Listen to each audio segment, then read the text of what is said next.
Hello everyone. बच्चों, आज मैं डिस्कस करूंगा दो टॉपिक्स, जिसमें फर्स्ट टॉपिक है motion under gravity. Motion under gravity में मैं फर्स्ट केस ले रहा हूँ फ्री फॉल की। फ्री फॉल क्या है कि ग्रेविटी के अंडर अगर आप किसी बॉडी को फ्री कर रहे हो मूव करने के लिए और बॉडी जो है डाउनवर्ड डायरेक्शन में आ रही है, तो इसको हम बोलते हैं फ्री फॉल, जिसमें एक्सेलेरेशन जो है जी काम करेगा। पूरे मोशन में एक्सेलेरेशन जो है जी काम करेगा। तो इसमें हम फर्स्ट इक्वेशन लेते हैं मोशन की। First v is equal to u plus a t. तो इसमें अगर आप फ्री फॉल की कंडीशन यूज करो तो फ्री फॉल की कंडीशन में एक तो आप a is equal to g use करोगे और दूसरा जो इनिशियल वेलोसिटी है पार्टिकल की वो जीरो हो जाएगी। तो ये दो कंडीशंस हम यूज करेंगे। और जब हाइट की बात आएगी तो डिस्टेंस को आप h से डिनोट करोगे। डिस्टेंस को हम h से डिनोट करेंगे। चलिए स्टार्ट करते हैं। फर्स्ट इक्वेशन है v is equal to u plus a T.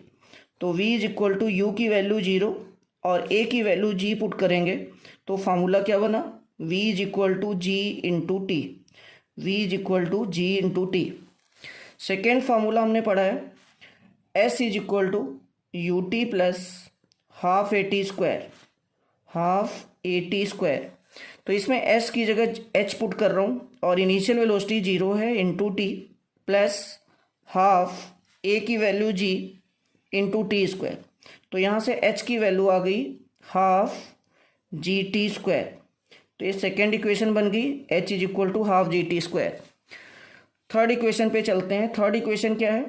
Third equation है v square is equal to u square plus two a s. इसमें v square is equal to u की value zero put करेंगे plus two a की value g और s की जगह h put कर दो। तो यहाँ से बन गया v square is equal to two g h. ये तीसरा फार्मूला हो गया। फोर्थ फार्मूला हमने क्या पढ़ा है? Distance covered in nth second. Distance covered in nth second का फार्मूला है s n is equal to u plus half a two n minus one. Distance covered in nth second that is u plus half a two n minus one. अब इसमें अगर मैं put करूं तो देखिए क्या होगा। Distance covered in nth second को मैं h डैश से डिनोट कर रहा हूं। तो h dash is equal to zero plus half a को पुट करेंगे g।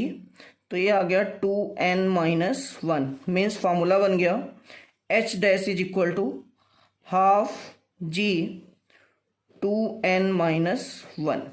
तो ये आपका चौथा फार्मूला हो गया। अब इसके बाद मैं डिस्कस करने जा रहा हूँ कुछ ग्राफ्स। मोशन अंडर ग्रेविटी में कुछ ग्राफ्स डिस्कस करेंगे। तो ये देखिए, जब हमने डाउनवर्ड डायरेक्शन लिया मोशन का तो हमने ए की वैल्यू प्लस जी रखी, पॉजिटिव जी रखा। लेकिन यही अगर बॉडी ऊपर की तरफ जा रही है, अपवर्ड मोशन में है, मोशन अंडर ग्रेविटी की ही बात कर रहे हैं, अगर बॉडी अपवर्ड डायरेक्शन में जा रही है तो अपवर्ड डायरेक्शन में ए की वैल्यू माइनस जी लेंगे। तो ये माइनस जी टी बन जाएगा, ये minus half g t square बन जाएगा, ये माइनस टू जी एच बन जाएगा और इसी तरह से minus half g two n minus one बन जाएगा। चलिए अब हम बात करते हैं ग्राफ की। फर्स्ट ग्राफ है पोजीशन टाइम ग्राफ। अगर मैं पोजीशन टाइम ग्राफ बनाऊं तो पोजीशन टाइम ग्राफ कुछ कैसे होगा? तो पोजीशन टाइम ग्राफ, इधर है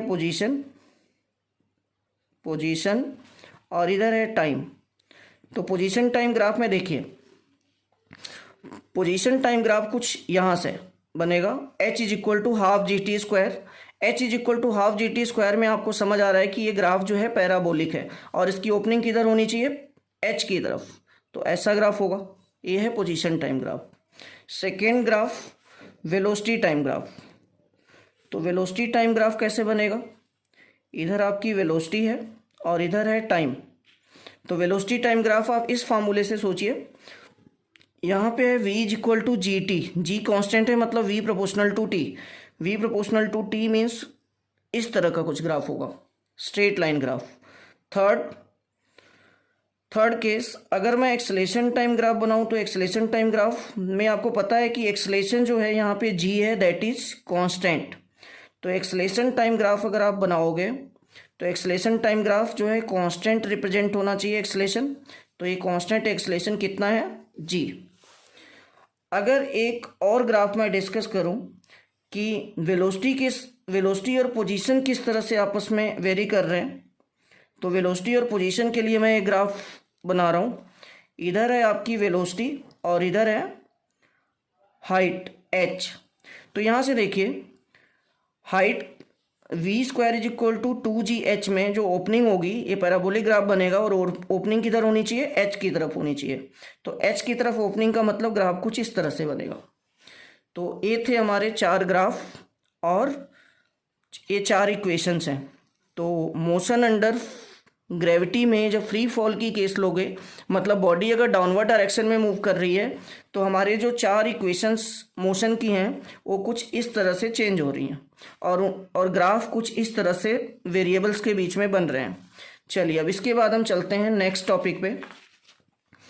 नेक्स्ट टॉपिक है Galileo law of odd numbers. Galileo law of odd number में क्या बताया गया?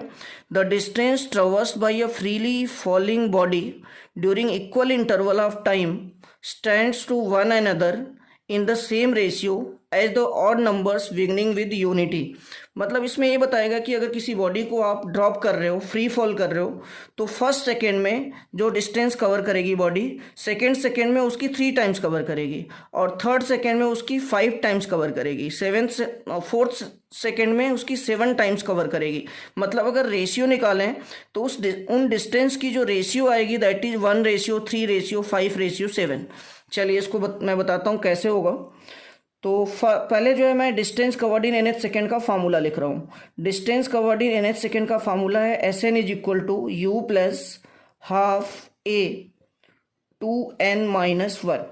अब इसको जो है इस फार्मूले को इस फार्मूले में distance covered in NH second के इस फार्मूले में मैं n की वैल्यू पुट करने जा रहा हूँ। तो अगर मैं n की वैल्यू 1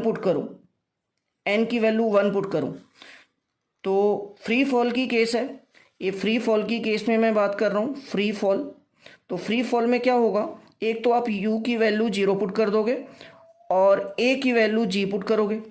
तो यहाँ पे u की वैल्यू मैंने 0 पुट कर दी प्लस हाफ a की वैल्यू g पुट कर दो और 2n-1। तो यहाँ पे n की वैल्यू फर्स्ट सेकेंड में मैं बात कर रहा हूँ तो n की वैल्यू 1-1। तो ये बन गया आपका 2 × 1 2 - 1 तो ये आ गया हाफ g। मतलब जो फर्स्ट सेकेंड में डिस्टेंस कवर हुई that is half g। Question number 1 ले लो इसको। सेकेंड में अब बात करने जा रहा हूँ। सेकेंड में आप S2 लिखोगे इसको। S2 is equal to 0 plus half g 2n-1 2 × n की वैल्यू 2 पुट करिए -1 तो 4 - 1 क्या बनेगा 3। तो ये आ गया 3/2g।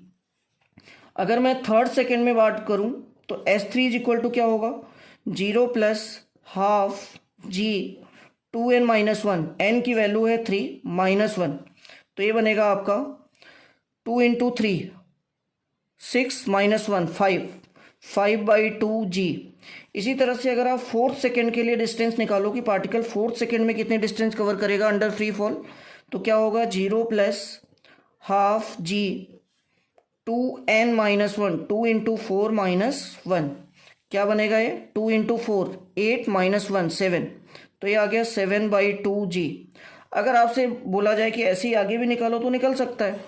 अब अगर हमें रेशियो निकालनी हो कि S1 ratio S2 ratio S3 ratio S4 कितना होगा, ऐसे ही अगर आगे भी निकालना हो तो रेशियो देखिए क्या बनेगी, ये बनेगी 1/2g ratio 3/2g ratio 5/2g ratio 7/2g और ऐसे ही चलता रहेगा आगे। अब इसमें जो भी चीज़ें हैं कॉमन, उनको कॉमन करके अगर एलिमिनेट कर दें तो देखिए रेशियो क्या बनेगी 1 रेशियो 3 रेशियो 5 रेशियो 7 रेशियो, ऐसे ही आगे भी चलेगा। इसका मतलब ये ऑड नंबर के टर्म्स में रेशियो आ रही है। यही गैलीलियो ने बताया था कि अगर किसी बॉडी को फ्री फॉल किया जा रहा है तो फर्स्ट सेकेंड में अगर वो 1 मीटर चल रही है तो सेकेंड सेकेंड में वो 3 मीटर चलेगी, नेक्स्ट सेकेंड में वो 5 मीटर चलेगी और नेक्स्ट सेकेंड में वो 7 मीटर चलेगी। तो इस तरह से ऑड रेशियो बन जाएगी। Thank you so much.